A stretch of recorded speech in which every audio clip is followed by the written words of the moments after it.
Hello interwebs, welcome to Let's Fix Computers. I've got a custom build here, which was built by some small outfit that just does custom built gaming computers. Presumably budget grade stuff, because it's all very cheap stuff in here, but we'll get to that in a minute when we'll discuss the spec and stuff on this thing. The first thing I'm going to quickly do, I'm just taking the window off just so we can see inside, and I'm going to turn it on and just confirm that it's not booting. The customer tells me that it doesn't post, so turns on and there's nothing on the screen. So that's what we're going to check for straight away. So let me just turn on the game capture. Bam. And I've got this plugged in, so power at the power supply. And where's the power button? It's there. Okay, we've got spinning fans and lights. Let's see if it posts. Do we have a beep speaker? We do not. I'm going to plug one in while I'm waiting for it to maybe post.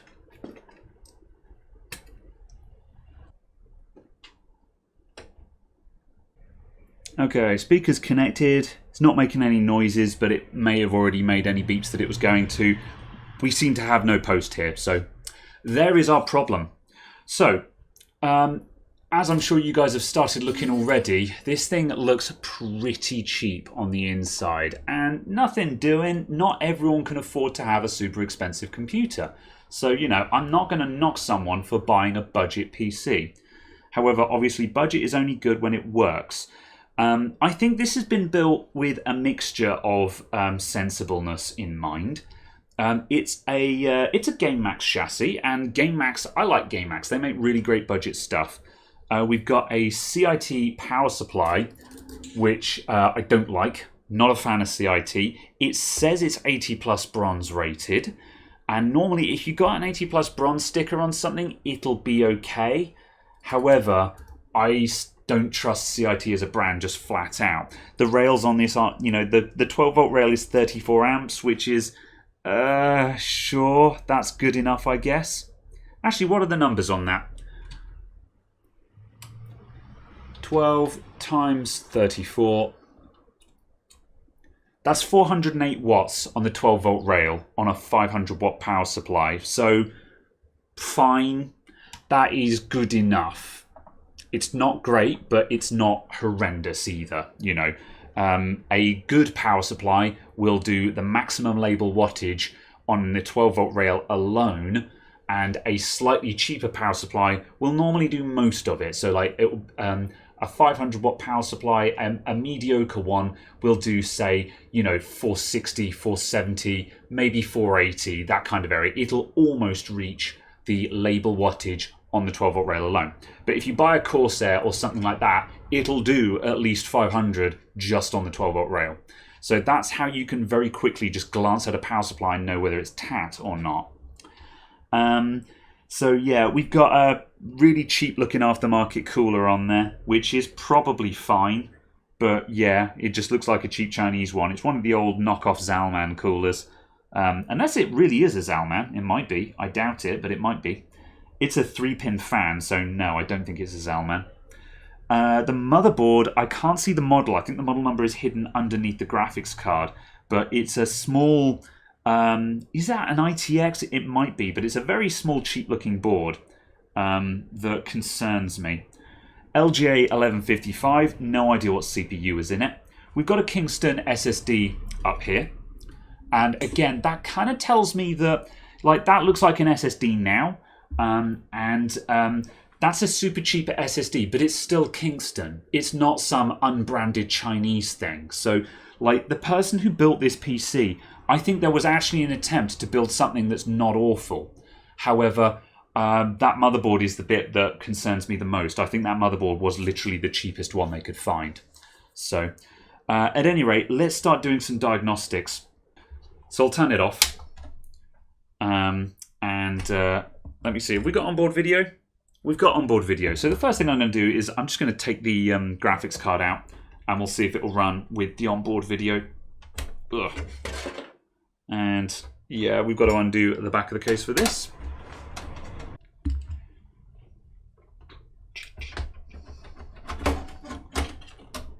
The graphics card is a 1660. So it's the cheapest 1660 money can buy, but Palette is alright. They make good, cheap cards, you know. This thing is not going to be an overclocking monster or anything like that. However, it's a cheap, modest graphics card. It doesn't need to be a monster.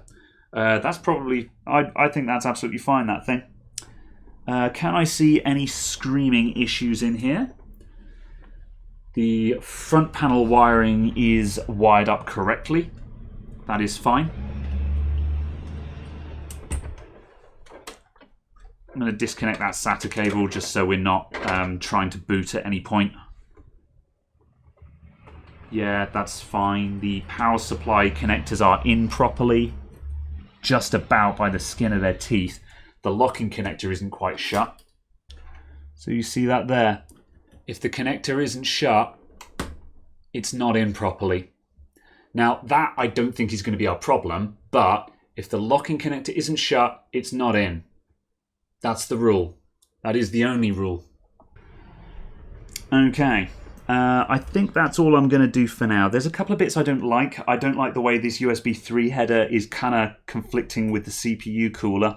That's a problem with some of these motherboards where the USB 3 controller was... it might be a discrete USB 3 controller rather than integrated into the chipset. And so they kind of put the header over here next to the USB 3 controller, wherever it is. It might be that. So that just puts it right up next to the CPU. It's a pain in the ass. But yeah, anyway, graphics card is out. Let's turn it on again and see if that has done anything for us. So power on at the back. Oh, I need HDMI into the motherboard. And let's see what it does.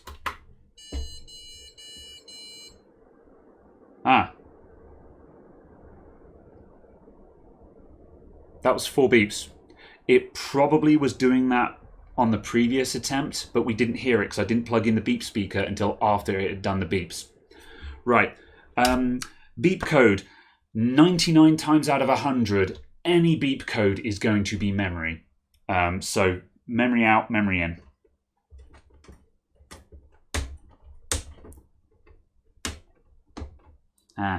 These memory slots won't open up properly because they hit the fans at the top of the case. That might hint that they weren't inserted properly.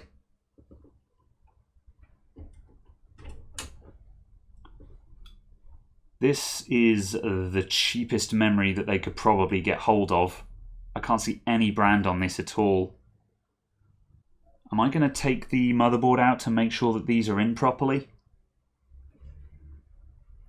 I think I'm going to take the CPU cool. Yeah, I think I'm going to strip and rebuild this. Because we might just fix it just by taking it apart and putting it back together again. So I'm going to take all of this out. We're going to get this motherboard out, and I'm probably going to take the CPU cooler off and inspect the CPU to make sure that that is all done properly as well. Because where there is one mistake, there may be more. And, you know, mistakes happen. But, you know... it's very easy to look at a cheap computer or a computer that's been built and has a problem and go, it's built by cowboys. They didn't know what they were doing. Blah, blah, blah, blah, blah. But that's not productive either. Like, whenever you build something in volume, you're going to have a duff one now and then. It happens.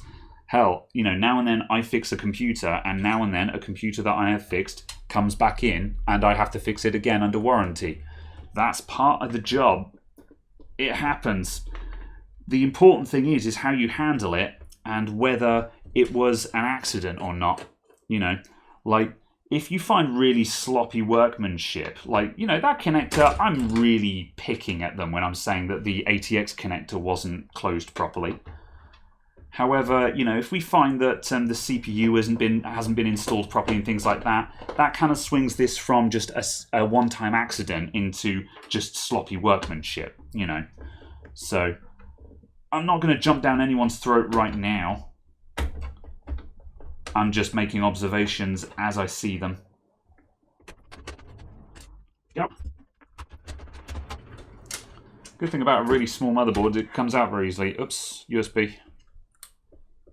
Can I even take that? I can, good. Well, CPU cooler looks like it's on properly. I can see a little bit of thermal paste on the chip there and everything. And it's not all splurged out everywhere. So that's probably okay. However, I think that that's... I might be able to fit it in. Let's just see if I can refit this RAM without removing the CPU cooler first. Just now we're clear of those fans.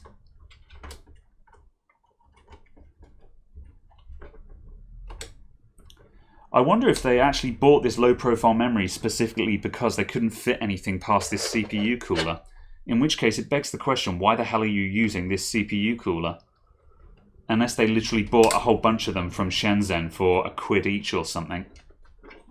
Because where they're building Intel... Well, no, you just use the Intel stock blower instead of this thing. The Intel stock cooler is probably just as good as this. Oh, I don't know. I'm rambling. Am I going to try this benchtop? I think I will. Now I've got the motherboard out of the case already. I may as well test it on the bench and see if we get a post from there, and then we put it all back in again. Because otherwise, taking it out and testing it on the bench is the next step anyway. Okay, I think that'll do. We have power, we have video.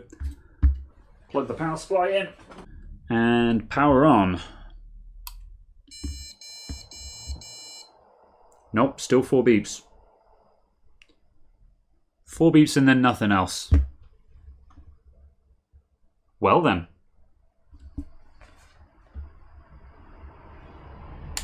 Okay, let's keep going. So the next thing I want to do is try different memory in it. However, I'm not going to fit any other memory in it because it won't clear this CPU cooler. So I'm taking this CPU cooler off, and I'm going to put a test one on top of it.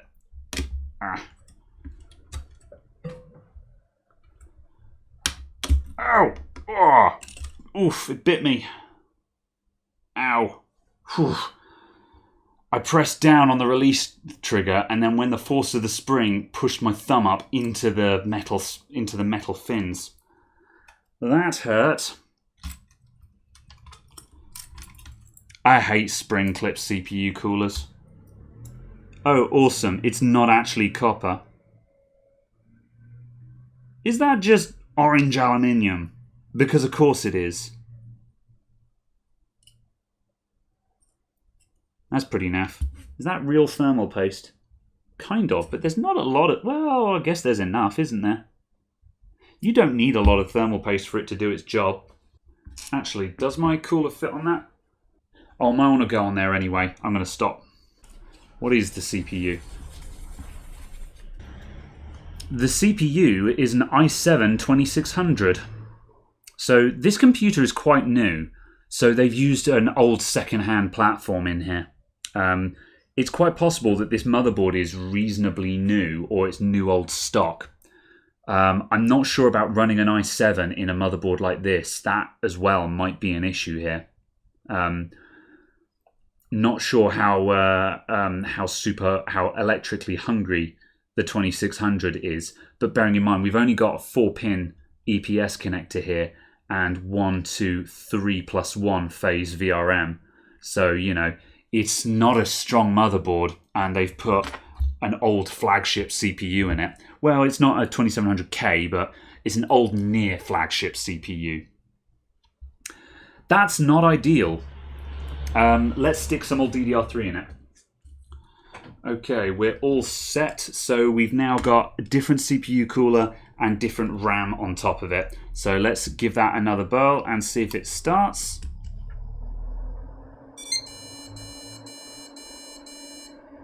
Okay, that's a different beat code. And it posted.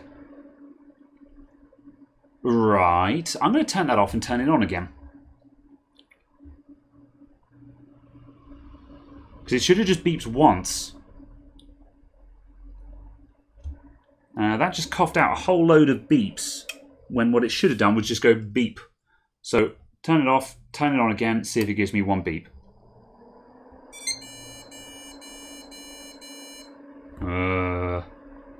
It's posting, but I don't like them beeps. I don't like that BIOS either.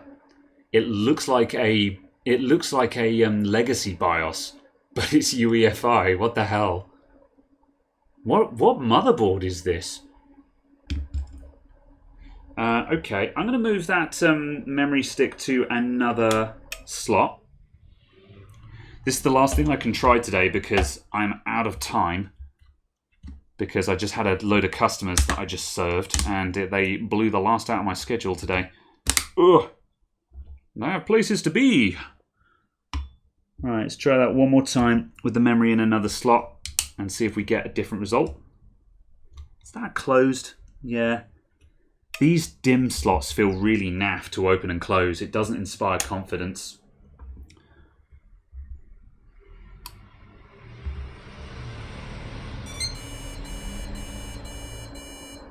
Okay, so it's doing a high-pitched beep and then 5 beeps, whereas previously we were just getting 4 beeps. We might have to look up what these beep codes mean to get any information out of it. It might also be worth just doing a BIOS reset on this as well. However, that is going to wait until tomorrow. So I'm going to turn that off and I'm going to come back to this in the morning and see what we can find. But it seems that we're getting somewhere. The chances are it might just start up and run, but I don't like those beeps. We shouldn't be getting beeps like that. But on the other hand, maybe that's just what this motherboard does because it's a weird motherboard. We'll look closer tomorrow.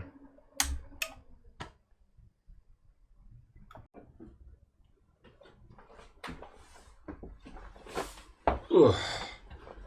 Okay, let's get started. So yesterday we had a post, but with weird beeps. So what we're going to do now is we're going to start stepping back. So we're going to roll back to the point where it wasn't working again. And that basically means just putting the old memory back in. So we're going to stick the old memory back in and we're going to see if it stops posting, because then we can establish if this memory is bad. At the moment, I think this motherboard is a big pile of rubbish. So we're going to take this module out. So we tested this module in both slots and got the same result. So we've no reason to believe there's any issue with a single slot. I'm going to stick one memory module into DIMM1. Oh, those clips are still weird, even a day later. And let's turn it on and see what it does. Power and power.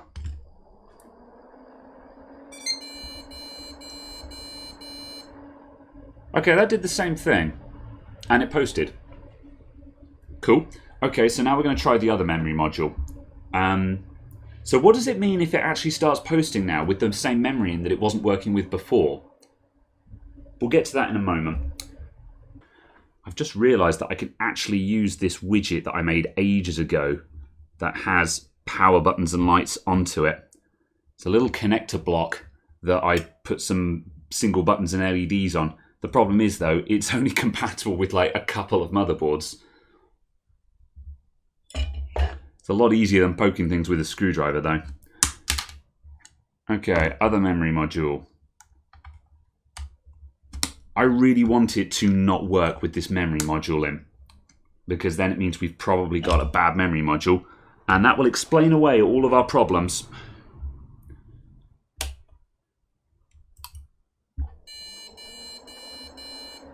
Ah, okay, that's 4 beeps. And no post.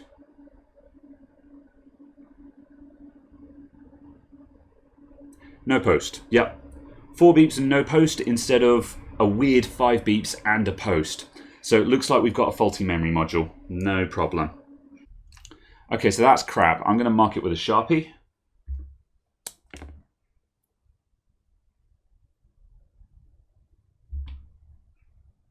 Cool, okay, I'm going to get this CPU cooler mounted back up because we don't need to be on the bench anymore.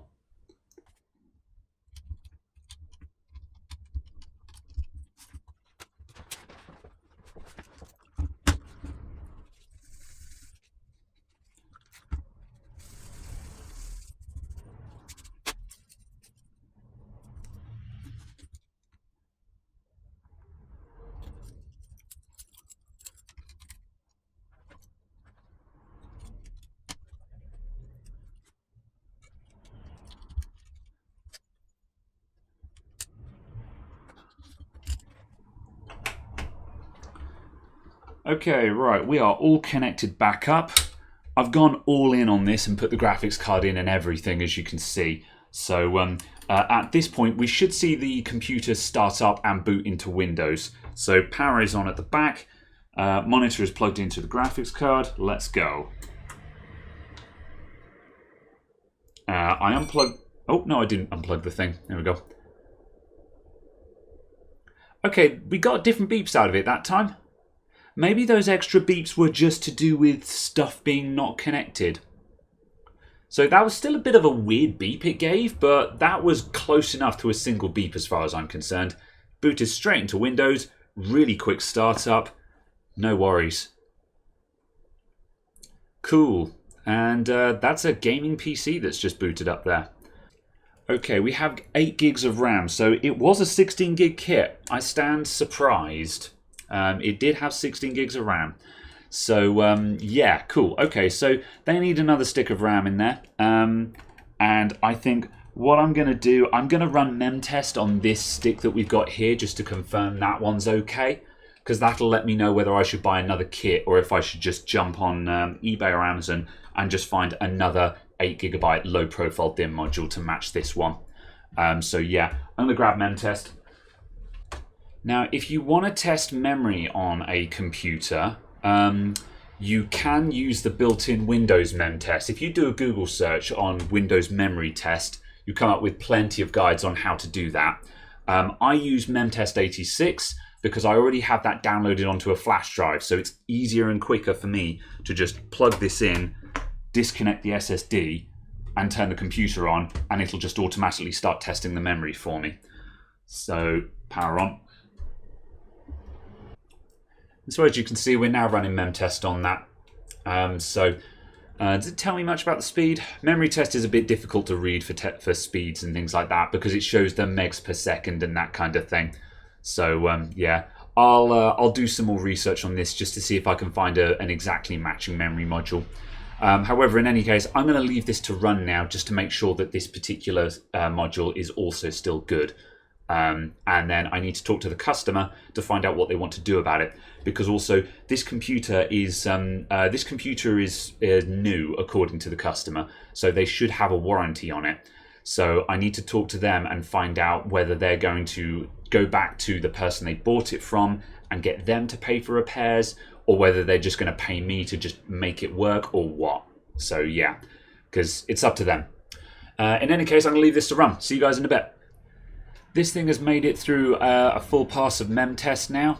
So there's people out there that would argue that you need to leave this running overnight or get a full 4 passes or whatever. In my experience, 1 pass is enough. If you've got, yeah, it's fine. It'll be fine. I mean, if you're getting crashes once in a blue moon, then you might want to get serious. But as a basic confidence test, 1 pass is fine. Anyway, so I'm going to turn this off now. I haven't spoken to the customer yet on this, so we'll get to that. However, as far as this video goes, our diagnosis is complete. So there is one more thing that I want to cover, though. So in all likelihood, we're going to get an extra memory module to replace the faulty one that was in there. And we found that faulty one just purely through just trial and error, swapping out and just coming to a logical conclusion there. And we managed to do that. I mean, having a spare memory module on hand, like this Corsair Vengeance one that I used, having this on hand is really helpful for diagnostics, but it's not critical. We were also able to test and discover the problem by just using the memory that the computer already had.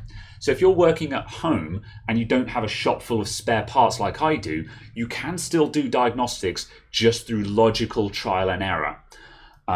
So yeah, there's one more thing that I'm going to point out and fix on this computer because I feel I'd be remiss if I didn't. So let me just quickly rearrange things to show you. At the start of the video, I said that this was a GameMax case, and that was a half-truth.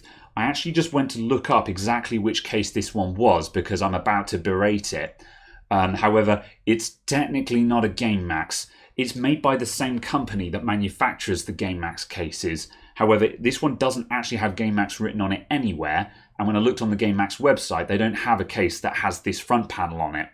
So I'm kind of glad about that, because what I've done here is I've just removed the front panel of the case and put it side by side. And as you can see, with those fans there and the front glass, there is zero airflow here. And when I actually measure it, we've got about 10 millimeters between the front of the fans and the front of the case. And this front panel itself also has at least 3 or 4 millimeters of glass and plastic as well. So there is maybe 5 or 6 millimeters of airspace in front of these fans, which means they basically do nothing. And I was getting ready to be really sad about GameMax for making this case, but it's not one of theirs. However, it does bear mention there's lots of cheap cases like this one where you have a lovely glass panel that shows off the fans and gives them zero airflow. But there's good news to this as well, is that if you do have a case like this, or if you want to buy a case like this one, if we look around on the inside here, there's more than enough space behind this front panel to move these fans behind this section here and put them on the inside of the case, and that will free up a good extra inch of airspace in front of them, and that will more or less resolve this. It won't make it great. You know, the best airflow is all going to come from mesh front cases. However, it will drastically improve it. So last thing I'm going to do on this computer, just as a make good, is I'm going to move these fans to the inside of the case.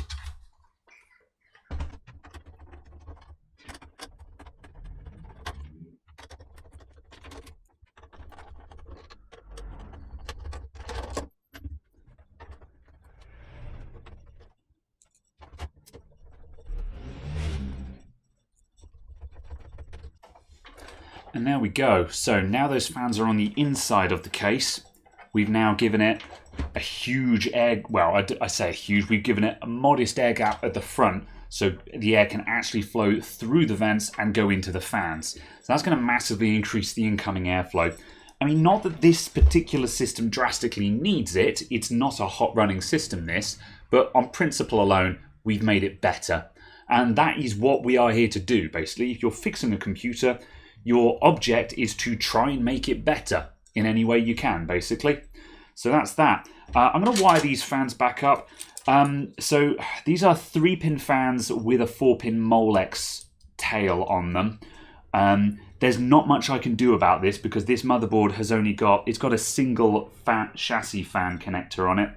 And you can't exactly daisy chain 6 fans off of a single header. Certainly not on a motherboard like this anyway. It's not even a 4-pin header. So unfortunately I'm going to have to put together the massive Molex daisy chain again. So there's, yeah, nothing I can do there. If this had been a real GameMax case, these would be RGB fans and there would be a 6-channel RGB controller at the back of it, as is the case with my GameMax Kamikaze Pro. So yeah, this is the poor man's version of it. In any case, we've improved the airflow drastically, so I'm satisfied with that. I'm going to do a little bit more tidying up with the cabling and stuff, and then that is about it for this video. Yeah, there might be some footage of me plugging in another memory module, but we're basically done here. So thanks for watching, everyone, and I'll see.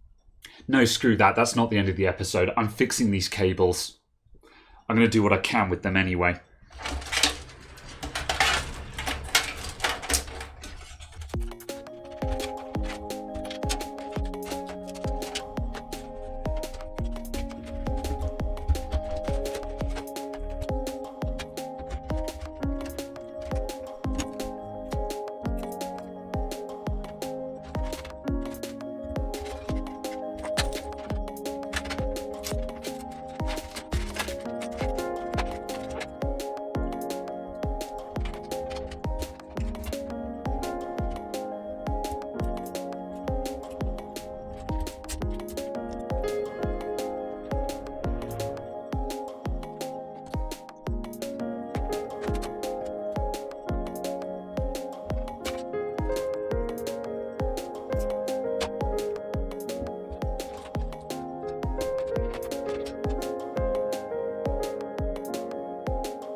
There we go, that'll do. I've got to stick a SATA cable back into the SSD. It's not exactly cable porn, however now we've actually tied these cables back, there's actually some order to them now. So, you know, when someone's looking for something they can find it, and we don't have just a horrible blur. So yeah, I'm much happier with that. This doesn't really make any difference to the operation of the computer, but it makes me feel better about it. So let's just stick that SATA cable in, and then we're really done. There we go. So those fans, they sit further back from the glass. It looks slightly less pretty, but it actually blows air now. And there we have it, everyone. So it starts, it runs, the fans at the front are actually blowing air now. The difference on that is substantial. You got to take my word for it, but I can feel it on the back of my hand, how much more airflow is coming into the front of this case. So while, as I mentioned, this computer doesn't really need it, but it will certainly help out. And the last thing we need to do is stick a new memory module in there. I will be doing that off camera, but you guys, if you're watching this video, you know how to put memory modules in. In conclusion, it's a cheap computer built cheap. That's what happens when you buy cheap computers. It's probably cheap, crappy RAM in there as well. Thanks a lot for watching, everyone. I'll see you all next time. Bye for now.